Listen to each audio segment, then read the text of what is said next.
Hello my dear friends. आज हम आपके साथ अकाउंट्स का सबसे इंपॉर्टेंट टॉपिक डिस्कस करने जा रहे हैं। तो जब तक आप लोग रेडी हो रहे हैं हम 2 मिनट बातें कर लेते हैं। फटाफट अपने रजिस्टर खोलिए, बुक्स खोल लिए हैं तो खोलिए, रेडी हो जाइए। बेटे हमारे जो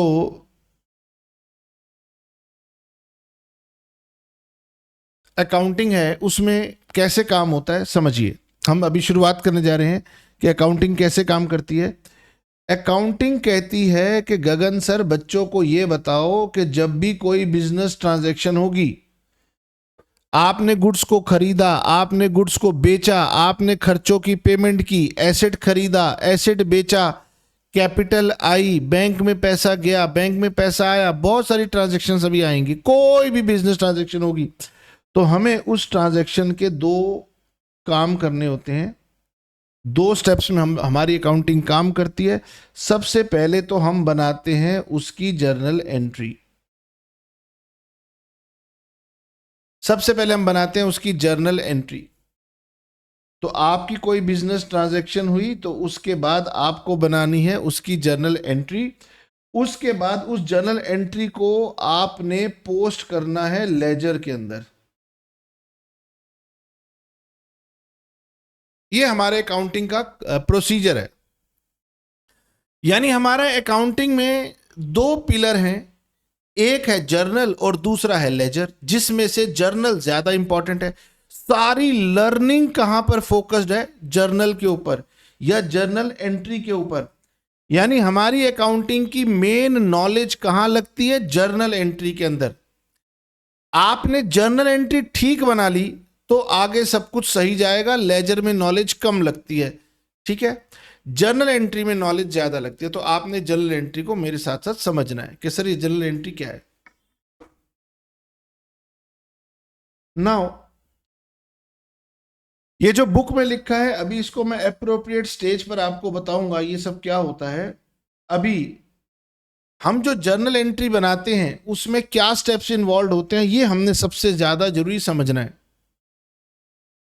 आपको यह पता होना चाहिए कि sir steps in journal entry ये क्या हैं। ये हम पहली बार आपको पढ़ा रहे हैं तो पहली बार थोड़ा सा डिटेल में बताना पड़ेगा, बाद में जरूरत नहीं पड़ेगी। सबसे पहले हमारे पास जब भी कोई बिजनेस ट्रांजैक्शन होगी तो हम उसमें से ढूंढते हैं हमने कौन से अकाउंट्स, हमने इसमें से जो रिकॉर्ड करने हैं हम पहले उनको ढूंढते हैं। हम ढूंढते हैं हमने कौन से अकाउंट्स को रिकॉर्ड करना है। तो जनरली हमारे पास ना 2 ही अकाउंट्स इन्वॉल्व होते हैं जिन्हें हम अपडेट करते हैं, लेकिन ऐसा कोई रूल नहीं है कि 2 ही होंगे। It can be more than 2 also. It can be more than 2 also. यानी आपको ऐसी भी ट्रांजैक्शंस बताएंगे जिसमें हम लोग 2 नहीं 3 अकाउंट्स को इन्वॉल्व करेंगे, 4 अकाउंट्स को इन्वॉल्व करेंगे। जब हम केवल 2 ही अकाउंट्स इन्वॉल्व हों तो हम इन्हें बोलते हैं सिंपल जर्नल एंट्री, और जब हमारे मोर देन 2 अकाउंट्स इन्वॉल्व हों तो हम इसे बोलते हैं कंपाउंड एंट्री। ये सारी बातें आएंगी, सुनते जाइए। सबसे पहले काम क्या है? सबसे पहले काम तो है कि भाई साहब ट्रांजैक्शन में से अकाउंट ढूंढो जो आपने अपडेट करने हैं। ठीक है सर, पता लग गया, अब बताओ क्या करें। अब हमारी बुक कहती है गगन अगर जब तुम्हें यह पता लग जाए तो फिर तुम्हें ढूंढना है उनका नेचर। फिर आपने उनका अकाउंट्स का नेचर ढूंढना है। तो अब आपने ढूंढना है नेचर ऑफ अकाउंट्स।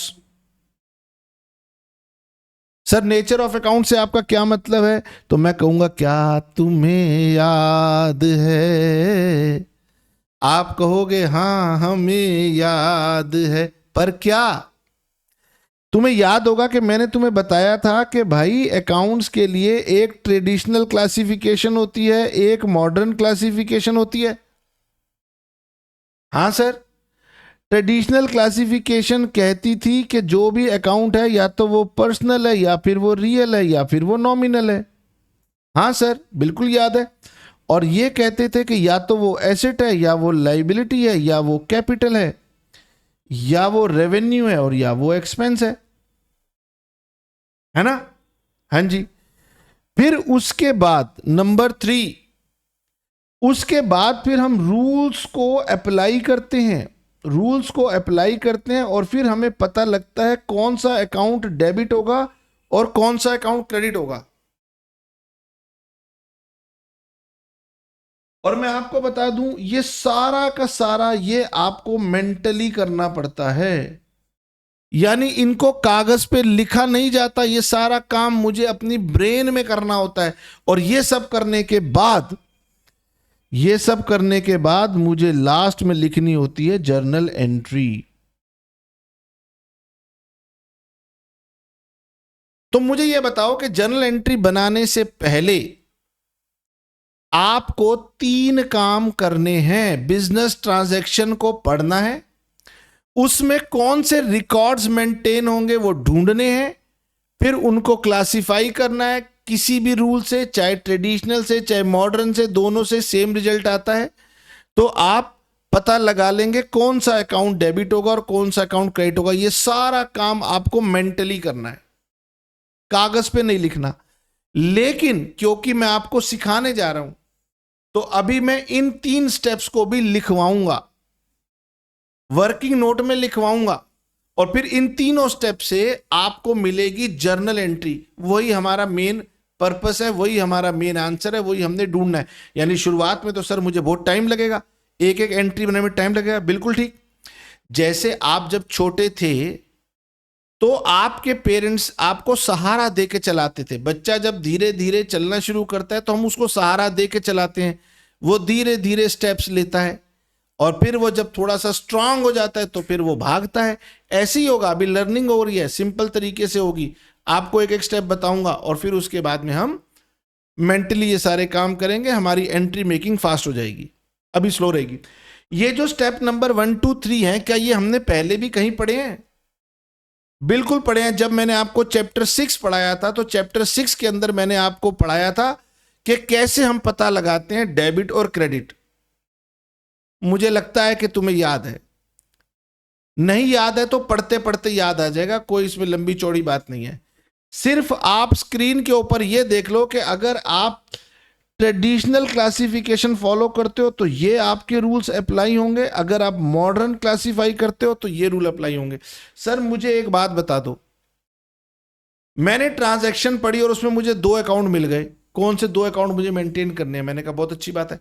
सर एक अकाउंट में मैंने ट्रेडिशनल रूल लगा दिया और दूसरे में मैंने मॉडर्न लगा दिया, तो मुझे कोई फर्क नहीं पड़ता। आंसर मुझे जनरल एंट्री से मतलब होता है।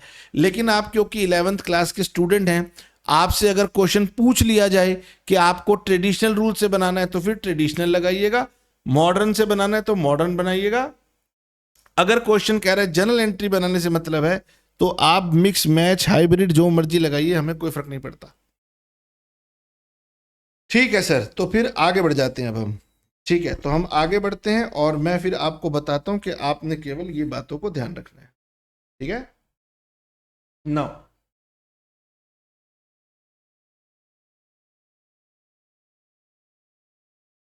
अब लिखो मेरे साथ, how to write journal entry. हमारा जो पर्पस है, हम आपको यही तो सिखाना चाहते हैं कि जर्नल एंट्री कैसे लिखी जाती है। तो मान लेते हैं अभी सिंपल जर्नल एंट्री है और जर्नल एंट्री में एक अकाउंट डेबिट है और एक अकाउंट क्रेडिट है। ठीक है, तो हम यहां पर पहले पहले हम यहां पर डेबिट अकाउंट की स्टेटमेंट लिखते हैं, फिर 2 लगा के क्रेडिट अकाउंट की स्टेटमेंट लिखते हैं, यहां पर डेबिट वाला अमाउंट लिखते हैं और यहां पर क्रेडिट वाला अमाउंट लिखते हैं। ठीक है, अभी ये रफ में है, फाइनल नहीं है, फाइनल होगा तो आपको बताएंगे। एग्जाम्पल के तौर पे आप ऐसा लिखिए, सपोज मैं इसको थोड़ा सा और ठीक कर देता हूं आपके लिए कि आप इसे कैसे लिखेंगे। सुनिए, प्रॉपरली समझ लेते हैं। चलो, हम पहले एक कॉलम बनाते हैं डेट का, फिर एक कॉलम बनाते हैं पर्टिकुलर्स का,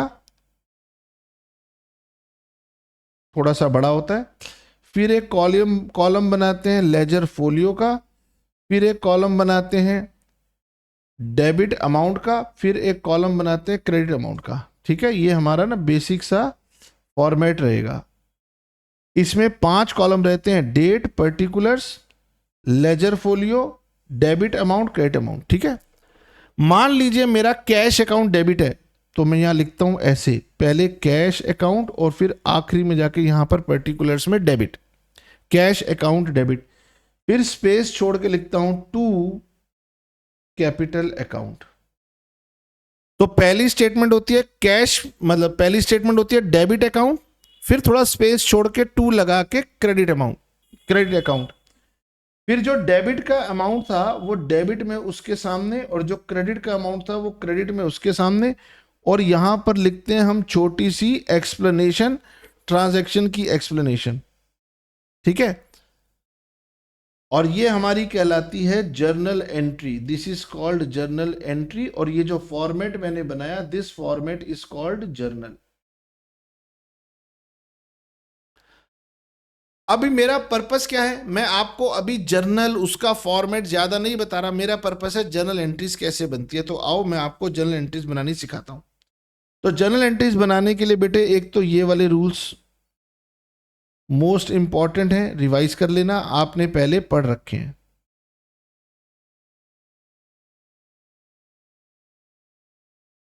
और इन्हीं रूल्स को यहां पर दोबारा रिपीट किया गया आपके लिए, तो इनको आप यहां पर फिर से रिवाइज कर लो, दोनों के दोनों सेम रूल्स हैं। ठीक है,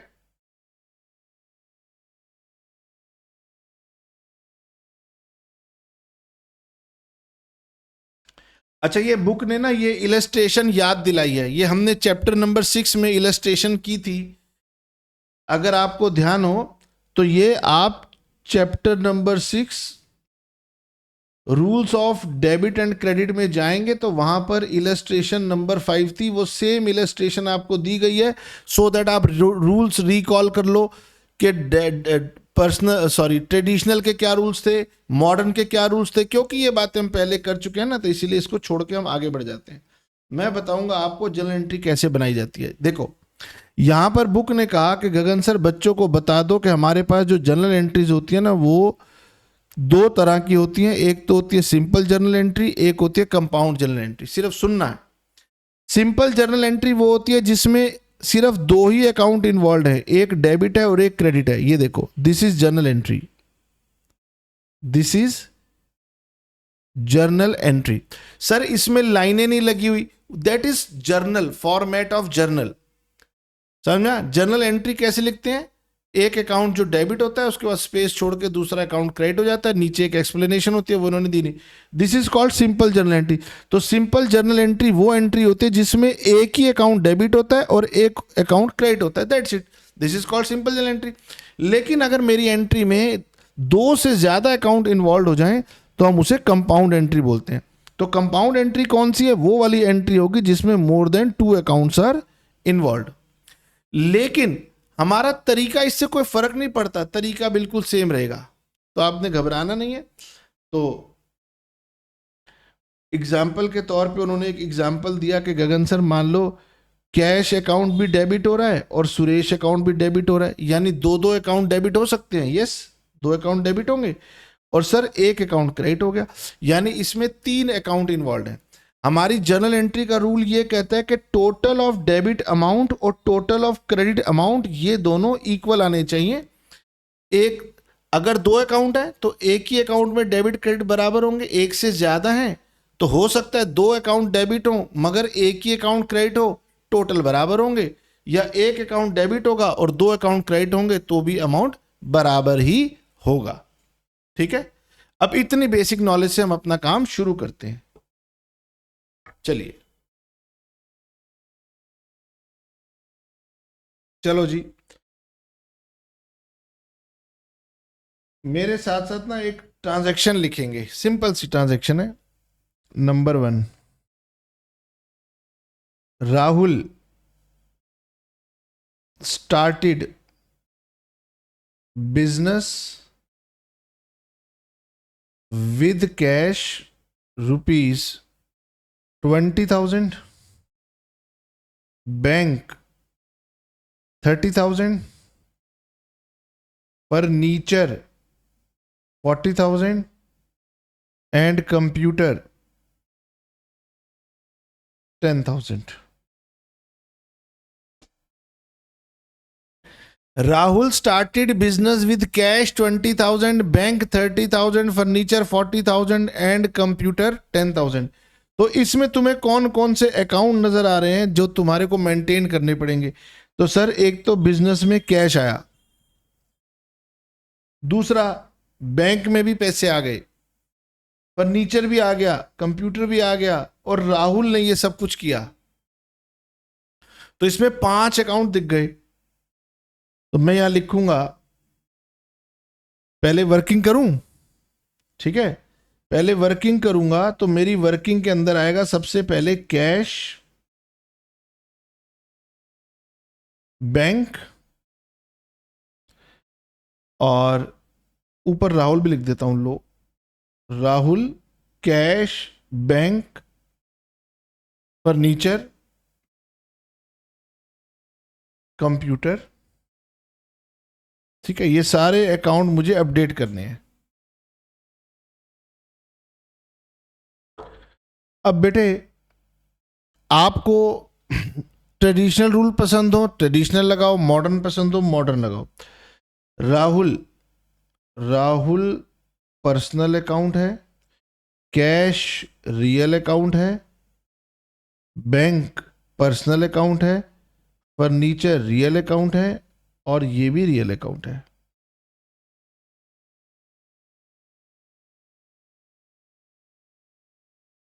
अब बात करते हैं कि सर पहले राहुल की। अब मुझे बताओ, राहुल इस केस में रिसीवर है या गिवर है? हम हमेशा बिजनेस एंटिटी कंसेप्ट लगाते हैं, तो बिजनेस अलग है। बिजनेस को राहुल ने पैसे दिए हैं, बिजनेस को राहुल ने पैसे दिए हैं, तो यानी राहुल बन जाएगा गिवर और राहुल बन जाएगा क्रेडिट।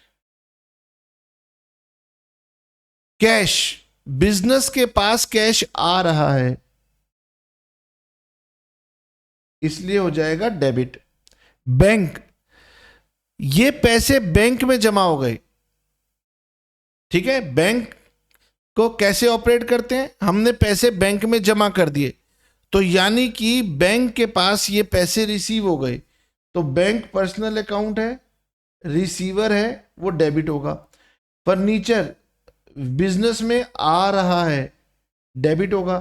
कंप्यूटर ये भी बिजनेस में आ रहा है, डेबिट होगा। यानी मुझे पता लग गया इस एंट्री के अंदर तो सर 4 अकाउंट डेबिट हो रहे हैं। तो मैं लिखूंगा सबसे पहले cash account debit, bank account debit, furniture account debit,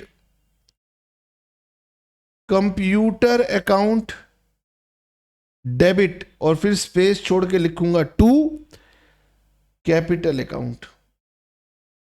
अब कभी कभी ना हम अकाउंट के नाम बदलेंगे।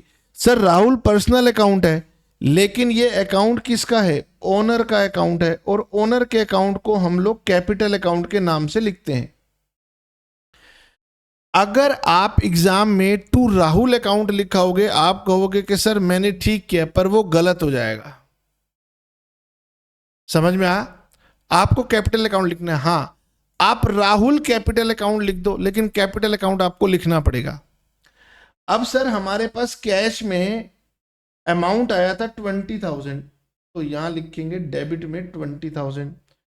बैंक में आया था 30,000, फर्नीचर में आया था 40,000, और कंप्यूटर आया था 10,000।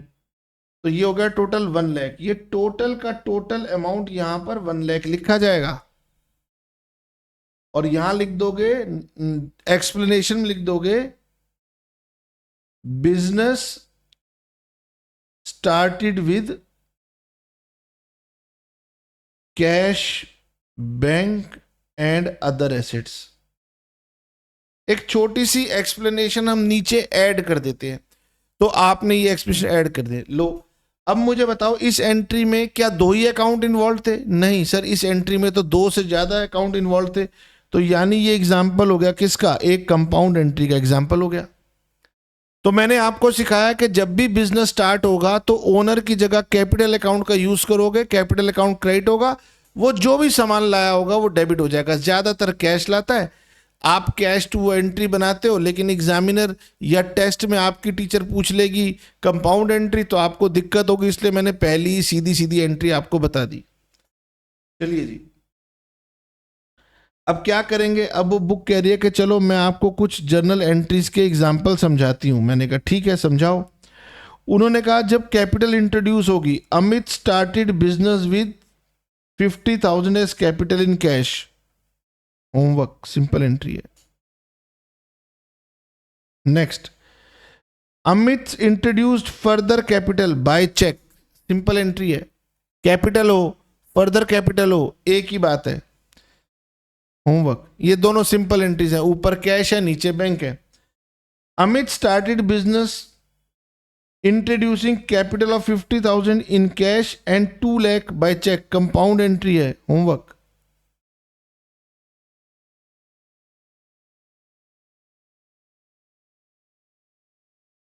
अब नेक्स्ट बनाते हैं। Deposited 10,000 in bank. Deposited ₹10,000 in bank.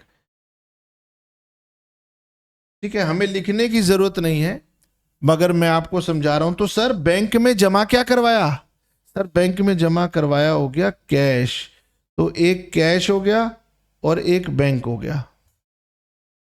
अगर मैं ट्रेडिशनल रूल लगाऊं तो कैश रियल है, बैंक पर्सनल है।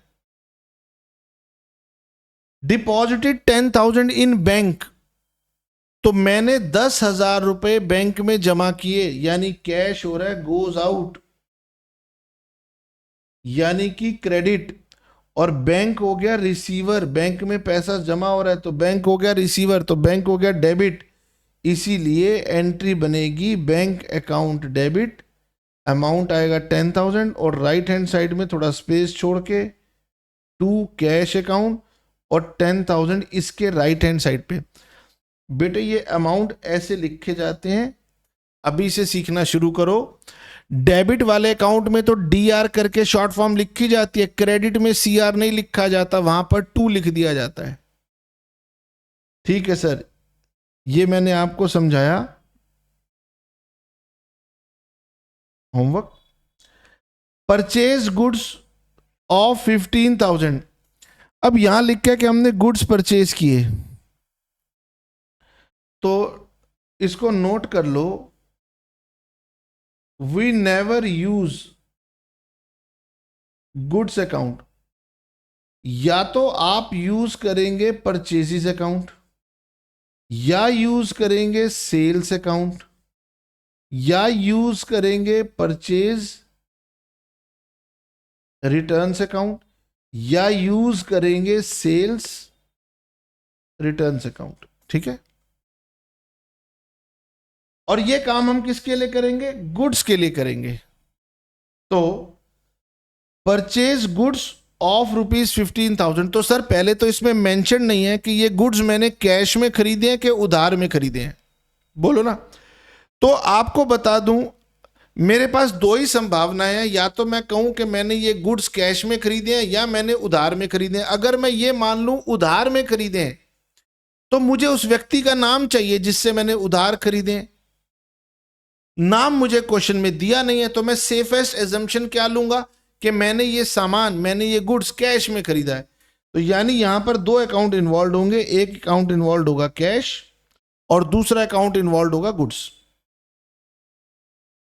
कैश और गुड्स। अब गुड्स के लिए हमने गलती होगी, सर आपने कहा गुड्स यूज नहीं करना, तो गुड्स की जगह यूज होगा purchase.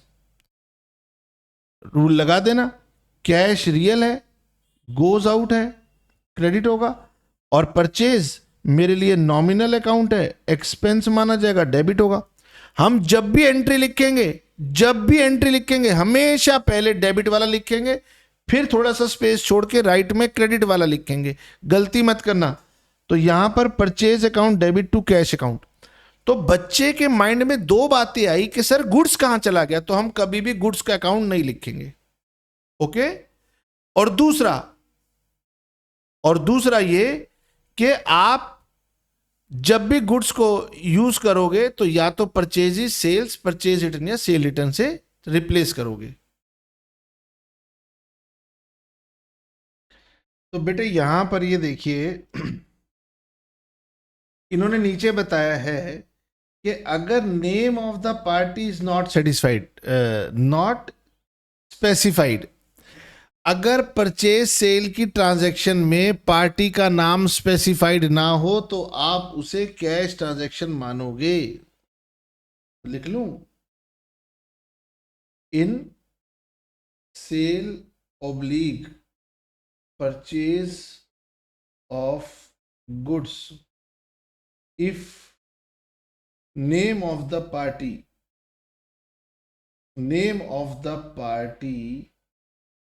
is not specified,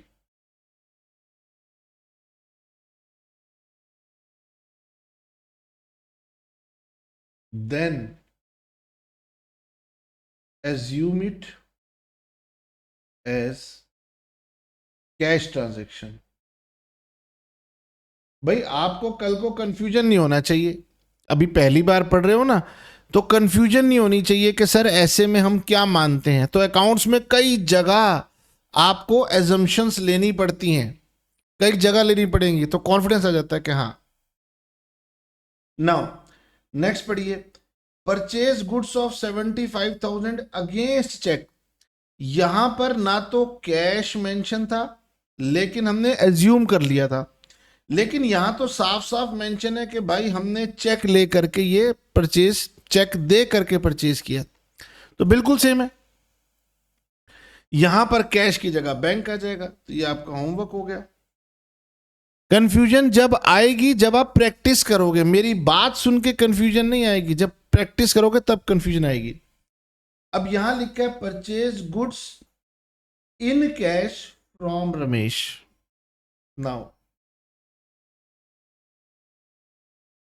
in cash purchase oblique sales, in cash purchase oblique sale, name of the party is not relevant, name of the party is not relevant. ये छोटी छोटी बातें आपको क्यों लिखवा रहा हूं मैं, शायद आप इनकी इंपॉर्टेंस नहीं समझ पा रहे हो, पर एग्जामिनेशन में गलती होगी, टेस्ट में गलती होगी, फिर आप रिग्रेट करोगे कि हाँ सर हमने बात सीरियसली नहीं ली। यहां पर कह रहे हैं परचेज गुड्स इन कैश, इसका मतलब इस ट्रांजैक्शन में एक तो मुझे परचेज दिख गई, एक मुझे कैश भी दिख रहा है, और एक मुझे रमेश भी दिख रहा है। ये तीनों हमारे ब्रेन में काम कर रहे हैं कि 3 अकाउंट है। और मैंने कहा कि अगर कैश परचेज या कैश सेल की बात आ जाए तो पार्टी के नाम की कोई रिक्वायरमेंट नहीं है। हमें पार्टी के नाम की तब रिक्वायरमेंट होती है जब हमने इससे भविष्य में पैसे का लेन देन करना हो।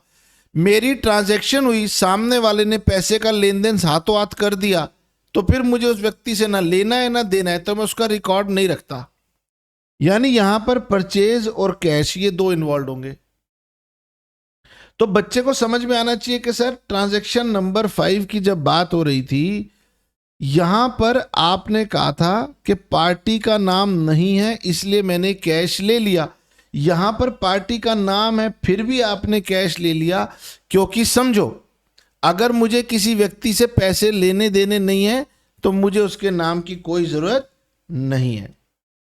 परचेज गुड्स फ्रॉम रमेश, अब यहां पर वो साफ साफ कह रहा है कि आपने रमेश से गुड्स खरीदे हैं, यानी ये मान लिया जाएगा कि ये क्रेडिट है, इसमें कोई कैश नहीं है। ठीक है, तो शुरुआत में आपको समझने में दिक्कत होगी, तो 3-4 उन्होंने एग्जाम्पल दिए। अच्छा, ये बार बार लिख रहे हैं सिंपल एंट्री, सिंपल एंट्री इसको इग्नोर करना, मतलब ये सिंपल एंट्री है, कंपाउंड नहीं है। Okay sir.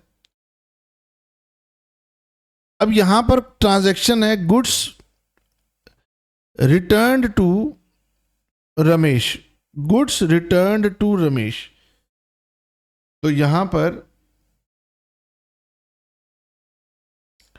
Goods returned to Ramesh, तो परचेज रिटर्न्स और रमेश। देखो वैसे तो अकाउंटिंग में हमारा नॉर्मल रूल होता है जिस अकाउंट में लेते हैं उसी अकाउंट में रिटर्न करना चाहिए। मैंने गुड्स परचेज किए थे और मैंने वो गुड्स रिटर्न कर दिए, तो मुझे उसी में ही अकाउंट यूज करना चाहिए।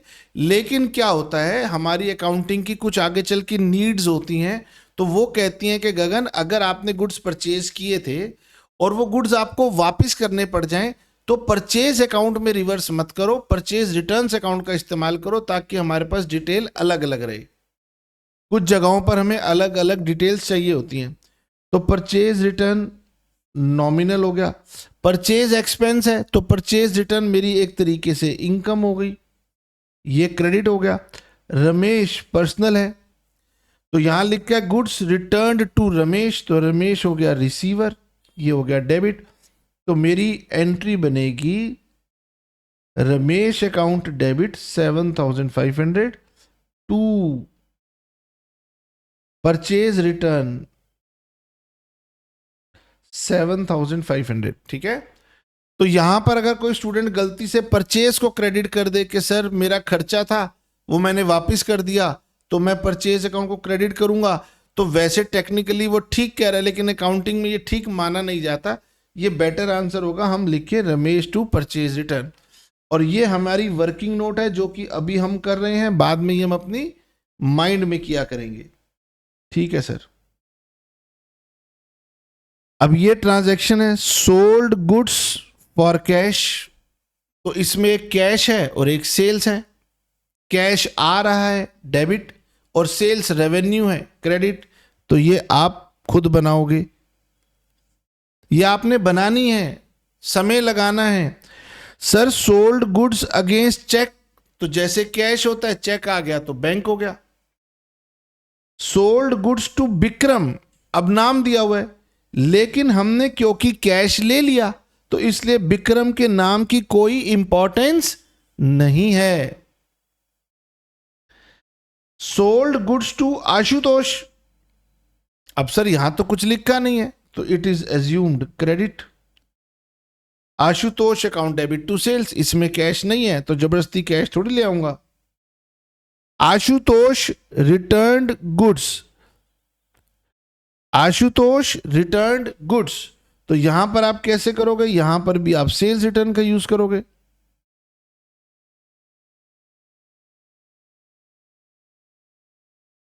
सेल्स रिटर्न्स आशुतोष, सेल क्या होता है, रेवेन्यू, इनकम, और यहां पर उसने क्या कर दिया, उसने आपको रिटर्न कर दिया। तो जब उसने आपको रिटर्न कर दिया तो आप इसको एक तरीके से क्या मानोगे, एक्सपेंस मानोगे या लॉस मानोगे। सामान हमारा जो बेचा हुआ सामान था वो वापिस आ गया, लॉस हो गया तो ये डेबिट हो गया। और आशुतोष ने ये सामान भेजा है, वो गिवर है तो वो क्रेडिट हो गया। तो यानी कि हमारी एंट्री होगी sales returns account debit to Ashutosh, amount यहां पर और अमाउंट यहां पर। पेड सैलरीज, पेड का मतलब है कैश, जब भी पेड या रिसीव्ड का मतलब हो तो उसे कैश कर दो। सैलरीज क्या है, नॉमिनल अकाउंट, सैलरीज क्या है, नॉमिनल अकाउंट। सैलरी हमारे लिए खर्चा होता है, खर्चा हमारे लिए डेबिट होता है, तो बताओ एंट्री क्या बनेगी, salaries account debit to cash. Paid electricity, तो electricity charges account debit to cash. Salary के लिए सैलरीज अकाउंट डेबिट यूज करना है, इलेक्ट्रिसिटी के लिए electricity expenses account debit to cash. Now withdrew cash for personal use,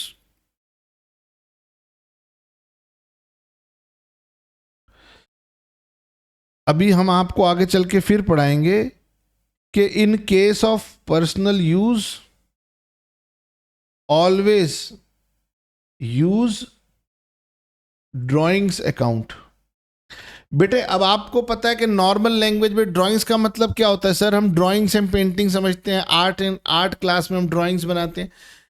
draw का मतलब होता है निकाल लेना, वहां से बना ड्राइंग्स। अकाउंट्स में ड्राइंग्स का मतलब क्या है? जैसे ओनर कैपिटल देता है व्यापार में, अगर वो व्यापार से कुछ निकाल ले तो हम हमेशा ड्राइंग्स यूज करते हैं, और हमेशा ड्राइंग्स डेबिट होगी। ड्राइंग्स अकाउंट डेबिट टू, जो भी एसेट विड्रॉ किया गया होगा वो क्रेडिट हो जाएगा। कभी कभी ये ट्रांजैक्शन हमारे पास आएगी कि ओनर ने बिजनेस में से कैश विड्रॉ कर लिया, तो drawings account debit to cash. Owner ने बिजनेस में से बैंक से मनी विड्रॉ कर लिया पर्सनल यूज, तो drawings account debit to bank. तो मुझे बताइए, आपने पर्सनल यूज जब भी होगा ड्राइंग्स अकाउंट को डेबिट करना है, जब भी पर्सनल यूज होगा ड्राइंग्स अकाउंट डेबिट करना है, जब भी पर्सनल यूज होगा ड्राइंग्स अकाउंट डेबिट करना है। याद रहेगा? याद रहेगा। उसने क्या निकाला बिजनेस से वो क्रेडिट कर दो। कैश निकाला, कैश क्रेडिट। बैंक से निकाला, बैंक क्रेडिट। फर्नीचर ले गया अपने घर में तो फर्नीचर क्रेडिट। इसको हम दोबारा डिटेल में करेंगे।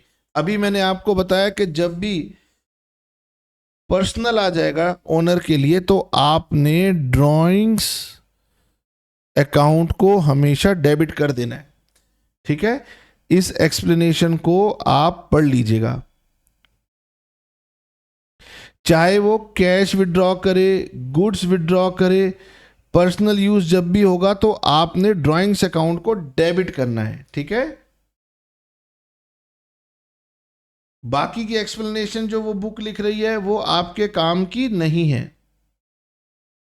अच्छा, व्यापार में क्या होता है, हम अपने एम्प्लॉय को कहते हैं कि भाई जाओ जयपुर जाना है, जाओ हमारे को जो है ना शिमला जाना है, हमारे को लुधियाना जाना है काम से, गुजरात जाना है, तो हमने उसको भेजा। ट्रैवल का मतलब होता है जिस शहर में आपका व्यापार है उससे बाहर आपने अपने किसी एम्प्लॉय को भेजा, तो ट्रैवल का खर्चा हुआ। तो खर्चे हमेशा डेबिट होते हैं, नॉमिनल अकाउंट है, खर्चे का नाम है ट्रैवल, तो travel expenses account debit to cash. मेरे हिसाब से तो सिंपल सी एंट्री है। अब ये होता है कि कई बार, ये एक इंपॉर्टेंट बात है जो आप समझ लीजिए, मैंने खर्चे की अनुमान में उसको एडवांस दे दिया।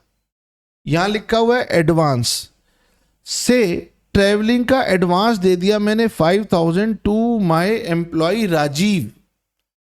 अब मैंने एडवांस दे दिया राजीव को। ठीक है,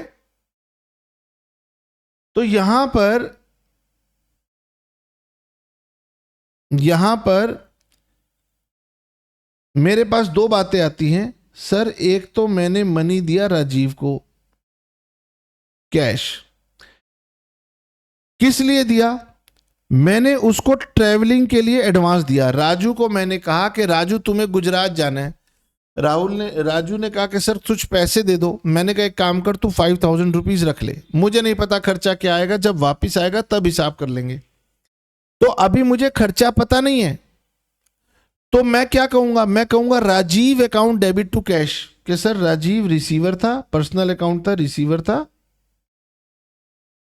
मैंने डेबिट कर दिया, और कैश रियल अकाउंट था, हमारा गोज आउट है, हमने क्रेडिट कर दिया।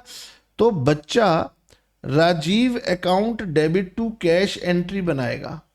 कहने को तो ये एंट्री ठीक है, कोई गलत नहीं है, राजीव को दिया, लेकिन हमारी बुक कह रही है कि अगर आपको पर्पस पता है तो आप इसमें राजीव का नाम ना लिख के ट्रेवलिंग एक्सपेंस का नाम लिखे, सॉरी ट्रेवलिंग एडवांस का नाम लिखे, travelling advance account debit to cash. इसलिए मैंने इसको इंपॉर्टेंट या रिवीजन मार्क करवा दिया, क्योंकि ये ट्रांजैक्शन कम देखने को मिलती है। ट्रैवलिंग का खर्चा अलग है और ट्रैवलिंग का एडवांस अलग है। मैंने ट्रैवलिंग का एडवांस दिया, तो आप लिखोगे travelling advance account debit to cash. Sir दिया तो मैंने राजीव को था, तो जैसे ओनर के नाम को आप बदल के कैपिटल कर देते हो, वो ज्यादा अच्छा पर्पस सर्व करता है। तो राजीव को ही आपने अगर डेबिट क्रेडिट करना है तो उसका पर्पस लिख दीजिए, ट्रैवलिंग एडवांस लिख दीजिए, वो ज्यादा बेटर है। तो सर मैंने ट्रैवलिंग के लिए 5,000 रुपए का एडवांस दिया। अब सर जब राजीव वापिस आएगा तो वो मुझे इसका खर्चा बताएगा। अब मैं आपसे एडवांस लेवल की बात कर रहा हूं कि सर उसने मुझे खर्चा बताया, हो सकता है कि वो खर्चा बताए 4,800, हो सकता है वो खर्चा बताए 5,400। दोनों बातें हो सकती हैं। अगर खर्चा हुआ 4800 तो वो 5000 लेके गया था, 200 रुपए हमें रिटर्न करेगा। और अगर खर्चा हुआ 5400 तो 5000 उसने हमसे ले रखे थे, 400 रुपए हम उसको और एक्स्ट्रा पे कर देंगे। नाउ पहला केस, राजीव ने बताया कि मेरा खर्चा हुआ सर 4800, तो हम कहेंगे ठीक है 200 रुपीज रिटर्न करो। तो एक तो बिजनेस में कैश आया 200 का, ट्रैवलिंग का खर्चा हुआ 4800 का, टू ट्रैवलिंग एडवांस। ये बहुत ही एडवांस लेवल की एंट्री हो गई जो बुक ने अभी से आपको बता दी। हम कैसे एडवांस देंगे, कैसे एडजस्ट करेंगे, ये धीरे धीरे हम समझ लेंगे। सर अगर मेरा खर्चा हो गया 5400 का तो खर्चे डेबिट होते हैं, मैं लिखूंगा ट्रैवलिंग एक्सपेंस डेबिट 5400। इसमें से मैंने एडवांस दे रखा था 5000 और 400 रुपीज का मैं उसको कैश दे दूंगा। ये कंपाउंड एंट्री बन गई। ये दो एंट्रीज बेटे आपको समझनी पड़ेगी। मैं नहीं कहता कि पहली ही क्लास में बच्चे को ये दो एंट्रीज समझ में आ जाएंगी। फिर लिखा है एडवांस फॉर मशीन, फिर लिखा है paid to Raman on account. चलो मैं एक काम करता हूं, मैं अभी यहीं पर रुक जाता हूं और आपको एक होमवर्क देता हूं। सिंपल सा क्वेश्चन, आपने ये इलस्ट्रेशन नंबर 3 होमवर्क में बनानी है। ओके, ट्राई करनी है, घबराना नहीं है। आपसे बनेगी, नहीं बनेगी तो आपके कंसेप्ट और ज्यादा क्लियर हो जाएंगे कि आपसे क्यों नहीं बनी। आपने ट्राई करना है। बाकी बची हुई ट्रांजैक्शंस मैं नेक्स्ट क्लास में कराऊंगा। इलस्ट्रेशन नंबर 3 मैंने आपको होमवर्क में दी है, आंसर तो आपको दिया हुआ है पर वर्किंग आपको करनी है। चाहे वर्किंग आप ट्रेडिशनल रूल से करना तो भी चलेगा, चाहे आप वर्किंग मॉडर्न रूल से करना तो भी चलेगा। ठीक है, आप कीजिएगा और हम नेक्स्ट क्लास में अपनी लर्निंग को आगे बढ़ाएंगे। ठीक है, मेरी वीडियो अगर आपको समझ में आती है तो अगर YouTube पर देखते हो तो कमेंट करना है, और अगर आप अपने दोस्तों को बताते हो कि अच्छी लगी, दोस्तों को बताते हो तो दोस्तों का भी भला करोगे।